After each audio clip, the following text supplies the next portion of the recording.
Good morning po. Bali, General Mall Post Audit video po. IR 18239.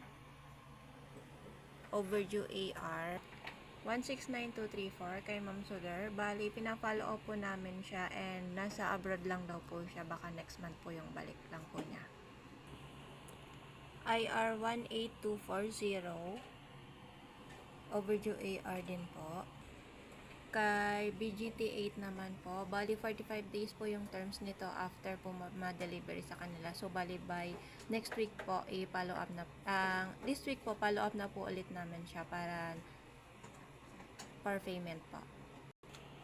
IR 18243, AR 195351. Kay Ma'am Solar din po siya. So, bali next month pa po yung balik po niya.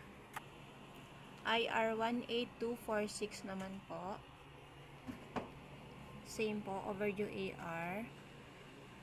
Kay Black Crust Pizza naman po. Bali, waiting na lang po kami nung sa final layout po nila, ma'am. Kasi magpapalit po sila ulit ng design. IR 18247. SOF 195404. Bali, fully paid na po ito. For attach na lang po ako ng proof po dito. IR 18250, messy stocks on the stockroom area, especially on DTF area. Bali, ito po, may photos na po kami. Ayan. For approve na lang po. IR 18252, arrange messy stocks on the floor, DTF room po. Bali, ito po, may attach na rin po kami. For approve, for done na lang po. IR 18251, pull out all sample displays. Bali dito naman po, kausapin na lang po namin si Ma'am Che.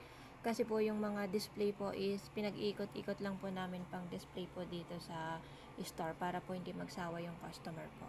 Kaya hindi po namin siya ipo-pull out na po. Bali yun lang po. Thank you po.